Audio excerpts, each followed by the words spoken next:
नमस्कार, बहुत स्वागत है आपका। आप देख रहे हैं द पैम्फलेट। मैं हूं आपके साथ विनीता त्रिपाठी और इस वक्त हम मौजूद हैं करावल नगर विधानसभा में और यहां से करावल नगर से बीजेपी ने फायर ब्रांड कपिल मिश्रा को टिकट दिया है और इस बार करावल नगर की जनता किस उम्मीद से कपिल मिश्रा के साथ आएगी उनसे जानते हैं।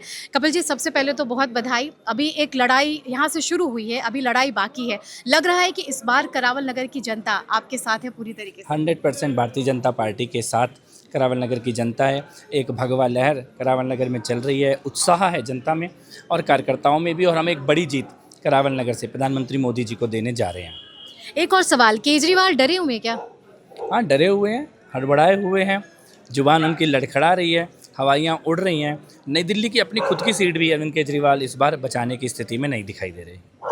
लग रहा है क्या अभी फिलहाल, जैसे अभी आपने कुछ देर पहले दिल्ली में ये जो एक लाइन थी ये मिसिंग थी, कटेंगे तो बटेंगे और एक है तो सेफ है, आपके आने से वो चीज़ें अब जाके लग रहा है कि दिल्ली विधानसभा चुनाव में आगाज़ हुआ है?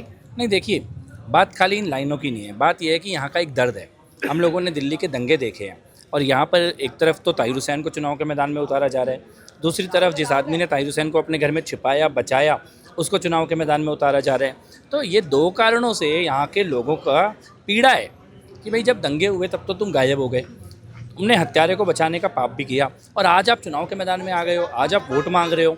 इसकी पीड़ा है, ये एक दर्द है लोगों का और वो दर्द तो डेफिनेटली निकल के आएगा। जिस भी इलाकों में हम जा रहे हैं कवर करने के लिए, मुद्दा यही है कि आप आज भले ये कह रहे हैं कि मैं 3 काम नहीं कर पाया, यमुना की सफाई नहीं कर पाया, जो सड़कें थी उसकी कंडीशन में सही नहीं कर पाया, लंदन नहीं बना पाया और यहाँ जो फ्री पानी था, जो सड़कें जाम हो जाती है वो हम नहीं कर पाए। लेकिन आपके मैनिफेस्टो में इन 3 कामों के अलावा भी तो कई चीज़ें थी। नहीं कर क्या पाए ये तो बताएं। जो नहीं कर पाए वो तो उन्होंने बता दिया, कर क्या पाए? कोई भी काम नहीं कर पाया। अरविंद केजरीवाल के पास अपनी खुद की विधानसभा का रिपोर्ट कार्ड नहीं है, एक मुख्यमंत्री के तौर पे कोई रिपोर्ट कार्ड नहीं है, मंत्रियों का रिपोर्ट कार्ड नहीं है, किसी विधानसभा में किया हुआ कोई विकास कार्य नहीं है। दिल्ली तो वहीं की वहीं रुकी हुई है ना पिछले 10 साल से। आज सड़कें टूटी हैं, पानी गंदा है, हवा जहरीली है, यमुना मैली है। इसका समाधान कौन करेगा? केजरीवाल जी कर सकते होते तो 10 साल में कर दिया होता। अब जनता ने सोच लिया जो कर सकता है उसको मौका दिया जाएगा। आपको लग रहा है कि आज वो अभी कुछ दिनों पहले एक पॉडकास्ट में, क्योंकि आजकल अरविंद केजरीवाल पॉडकास्ट बहुत कर रहे हैं, शायद सड़कों की पे जनता के बीच जाने के अलावा आप एक सोशल मीडिया को अपने जरिया बना लिया। लग रहा है कि आज आपको विपश्यना याद आ रही है, आज आपको भक्ति याद आ रही है, धर्म याद आ रहा है। पहले आखिर 20 से 25 5 सालों का तो मौका था ना, 10 सालों का था, तब आपको ये चीज़ें क्यों नहीं याद आई? नहीं, वो तो सबको पता ही है कि उन्होंने 5 साल अल्लाह अल्लाह और चुनाव आए तो राम लल्ला। उन्होंने जो पैसा दिया वो इमामों को दिया, पुजारियों को नहीं दिया। आज घोषणा कर रहे हो पुजारियों के लिए। आपकी पूरी की पूरी राजनीति एक खास समाज के वोट के लिए थी। आज उनके जो कैंडिडेट है वो भी एक खास समाज का वोट लेने के लिए चुनाव के मैदान में उतारे गए हैं। दिल्ली की जनता ये बात देख रही है और इस बार का जो जनादेश है वो सत्ता विरोधी परिवर्तन का जनादेश दिल्ली की जनता देने जा रही है। जनता ये भी कह रही है कि आज आतिशी को भले ही एक तरीके से वो यहाँ पे सीएम के पोस्ट पे थी, लेकिन जो काम था वो केजरीवाल संभाल रहे थे। केजरीवाल अपने आप को सीएम फेस दिखा रहे हैं, लेकिन कोर्ट ने भी कई रिस्ट्रिक्शन लगा दी हैं कि आप सीएम तो नहीं बन सकते। ये तो सारी दिल्ली को पता है केजरीवाल सीएम नहीं बन सकते और वैसे भी सीएम बनने के लिए पहले एमएलए बनना पड़ता है।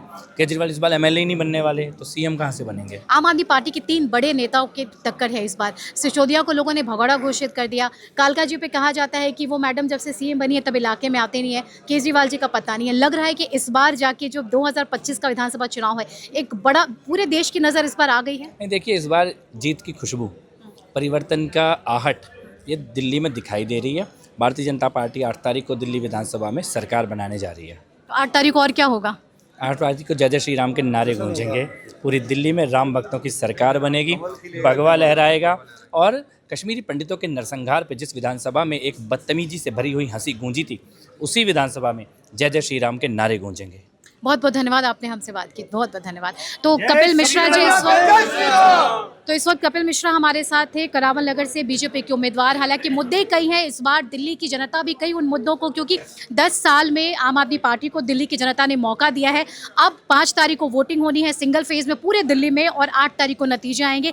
फिलहाल नतीजे किस ओर जाते हैं, क्योंकि तमाम पार्टियों के दावे अपनी ओर हैं, वो जो दावे हैं जनता किस पर बटन दबाती है ये देखना दिलचस्प होगा।